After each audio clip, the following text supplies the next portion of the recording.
अभी जी एक पिटीशन दायर हुआ था एक्ट्रेस जूही चावला की तरफ से इसी 5G टेस्टिंग को रोकने के लिए। तो चूंकि जी आप जी। कानूनी जानकार भी हैं, तो मैं उस पहलू से भी ये जानना चाहूंगा कि ये क्या होता है, मतलब हमारे देश में जब कोई नई चीज होने को आती है, चाहे वो 5G टेस्टिंग का एग्जाम्पल है, ऐसी कोई भी चीज जो पहली बार इंट्रोड्यूस होती है हमारे देश में, तो कुछ लोग पहुंच जाते हैं कि नहीं ये नहीं होना चाहिए, कुछ लोग कोर्ट का दरवाजा खटखटाते हैं कि नहीं ये गलत हो रहा है, ये पर्यावरण के खिलाफ है, ये आदिवासियों के खिलाफ है, या तमाम तरीके की बातें जिस लोकेलिटी में जो चीज होती है उसको लेकर के कही जाती है। तो ये क्या होता है, हर बार क्यों ऐसा होता है, और कानूनी पक्ष से इसका कैसे समाधान निकालना जाना चाहिए, और ऐसे लोगों पे कैसे लगाम लगनी चाहिए, इस बारे में आप कुछ बताइए। देखिए, लगाम की बात है तो लगाम तो माननीय कोर्ट ने जो है, जो फाइन दिया है वो तरीके से लगा ही दिए एक तरह से।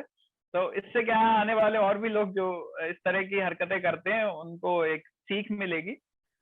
और रही बात जूही चावला जी की, तो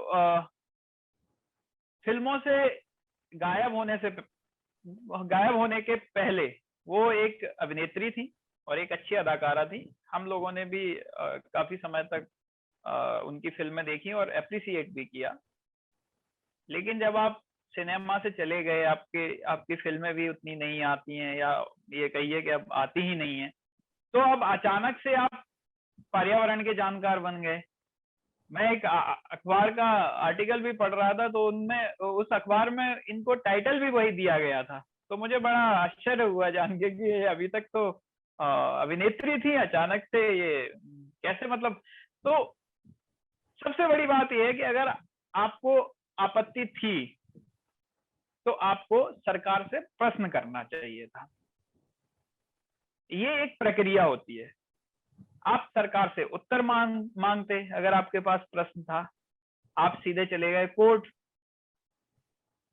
और कोर्ट में जाके आपने क्या किया, माननीय न्यायालय का जो बहुमूल्य समय है वो आपने बर्बाद कर दिया। उसके अलावा सबसे बड़ी जो हरकत इन्होंने की, इन्होंने वो लिंक शेयर करके की। आपने कोर्ट की जो गरिमा होती है, आपने वो पब्लिकली आपने उसका लिंक शेयर कर दिया, फिर उस पर मीम्स बन रहे हैं, और फिर सोशल मीडिया पे जो सब हुआ हम सब ने देखा भी वो। तो आपको ये पता होना चाहिए कि आप कोर्ट में हैं, उसकी एक अपनी गरिमा है, उसका एक सम्मान है। क्योंकि एक और चीज है कि अगर यही प्रश्न जूही चावला जी की जगह किसी आम आदमी ने किया होता तो शायद उसको ये फाइन नहीं लगता, उसको समझाए देकर छोड़ दिया जाता। लेकिन अगर ऐसे कर देते, एक सेलिब्रिटी हैं तो इनको फाइन भी, आपने जो कहा ना कि ऐसे लोगों पे कैसे लगाम लगाई जाए, कैसे अंकुश लगाया जाए, तो उसके लिए ये बहुत अच्छा तरीका है। और इससे मुझे लगता है कि आने वाले टाइम में और भी जो सेलिब्रिटी हैं, जैसे आपने कहा कि कोई भी नई चीज होती है तो कुछ लोग उठ के ये विरोध करने का, तो इसका सबसे बड़ा कारण ये भी है कि ये लोग इन सब चीजों को पीआर का हिस्सा मानते हैं।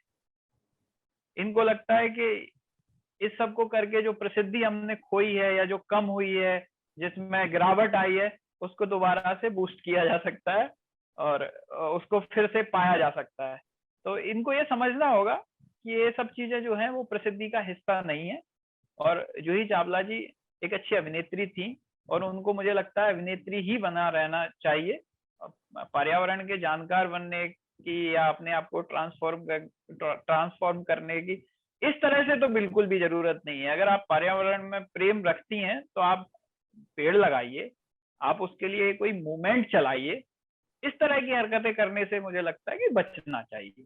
जी, रुद्र जी, आप अपना कीमती समय हमें दिए, हमारे चैनल पर आप आए, इसके लिए आपका बहुत बहुत धन्यवाद। उम्मीद करता हूँ हमारे दर्शकों को आपके द्वारा साझा की गई ये जानकारी बेहद पसंद आई होगी, और अपने दर्शकों से भी हम निवेदन करेंगे कि कमेंट बॉक्स में हमें जरूर बताएं कि ये जानकारी आपको कैसी लगी, और इस जानकारी को आप ज्यादा से ज्यादा लोगों तक शेयर करिए, और वे लोग जान सके कि इसमें कितनी सच्चाई है, और इस तरीके की भ्रामक बातों से वो जागरूक रह सके। तो हमारे साथ बने रहने के लिए बहुत बहुत धन्यवाद। Namaste. Please remember to subscribe to us and switch on the notifications for this channel. For our other social media links, more content, and to support our work, please visit citti.net. Dhanyavad. Namaskar.